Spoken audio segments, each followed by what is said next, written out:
Nestled deep within a secluded valley, hidden from prying eyes and curious tourists, lies Geezer Glen. This is no ordinary retirement community. This haven caters to a clientele far more extraordinary: retired legendary creatures. Here, griffins gossip over canasta, krakens play shuffleboard, and a phoenix hosts the weekly bingo night. The staff at Geezer Glen are not just caregivers, they are the keepers of forgotten lore, the guardians of ancient power entrusted with a unique and terrifying responsibility. Their days are governed by a strict set of rules, etched not in stone, but in the scars of experience and whispered warnings passed down through generations. These rules are not mere guidelines, but lifelines in a world where myth and reality intertwine with often deadly consequences. They are the difference between a quiet day of dispensing medication and a full-blown mythical crisis. Forget everything you thought you knew about elder care.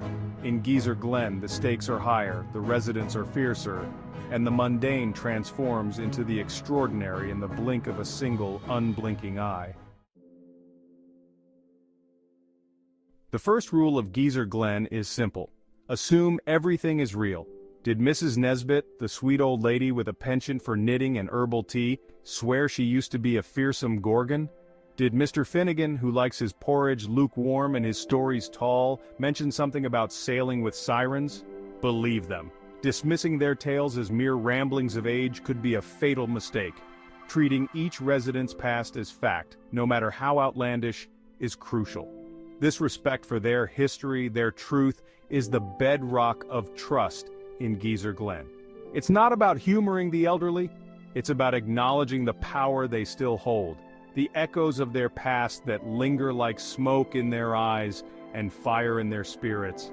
Remember, even a retired dragon can still breathe fire, even if it's just to reheat their afternoon tea.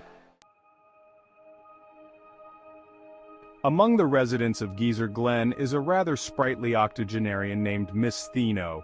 She enjoys classical music, crossword puzzles, and turning unsuspecting visitors into stone. Yes, that Medusa. While her days of world domination are long behind her, some habits die hard. Hence, the second rule: never ever look directly at Miss Stheno. Staff are trained in the art of the peripheral glance. Medications are administered with a carefully practiced, averted gaze. Conversations are held through strategically placed mirrors. It might seem strange, even rude in any other context. But in Geezer Glen, it's a matter of life or death. Or rather, life or becoming a rather impressive garden statue.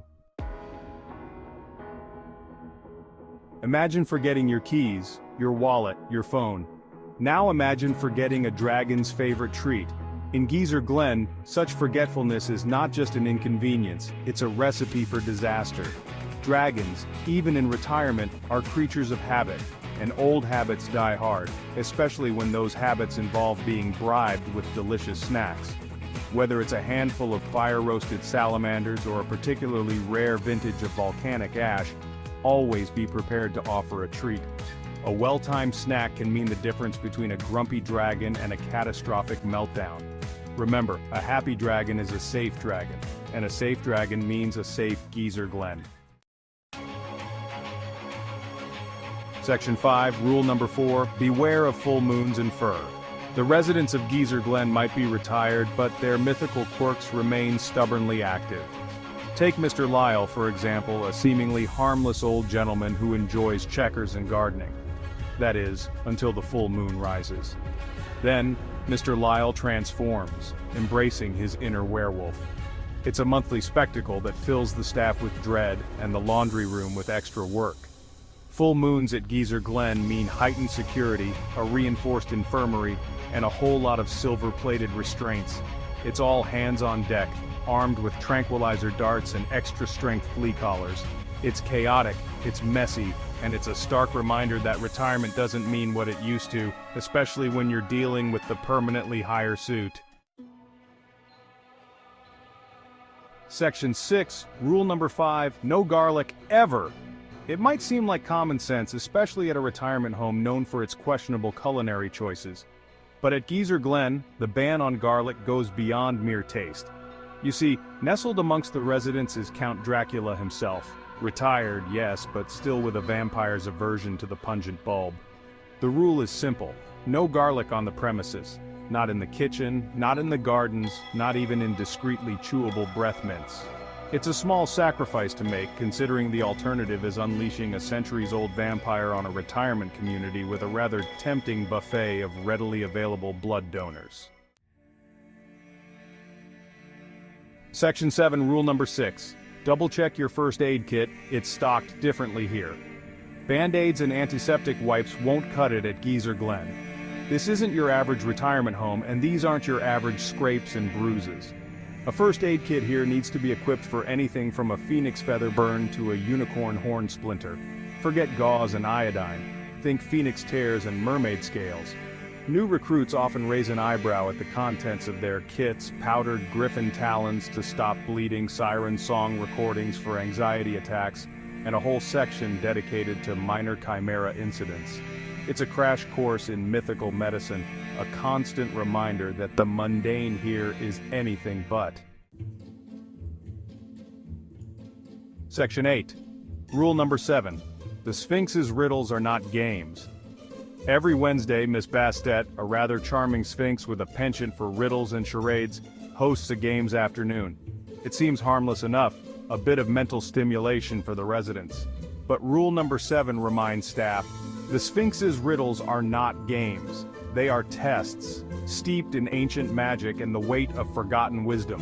Answer correctly, and you might just earn a cryptic prophecy or a blessing of good fortune. Answer incorrectly, and well, let's just say Miss Bastet has a rather unique way of dealing with wrong answers. It usually involves being turned into a household object for a week.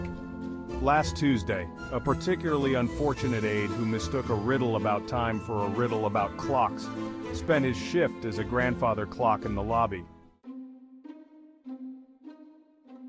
Section 9. Rule Number 8. Document everything, no matter how strange. In the outside world, a spilled cup of tea is hardly cause for alarm. At Geezer Glen, it could be the start of a Kelpie summoning ritual. That's why meticulous documentation is key. Every event, no matter how trivial, must be recorded in detail. Did the resident complain about a draft? Note it. Did their eyes flash an unusual color? Note it down twice. These reports aren't just for amusement, they're a vital resource. A way of tracking patterns, predicting outbreaks of magic, and generally staying one step ahead of whatever mythical mayhem might erupt next. Remember, at Geezer Glen, even the ordinary can be extraordinary. And it's always better to be overprepared than caught unawares. Section 10. Rule Number 9. Remember, you're more than just a caregiver.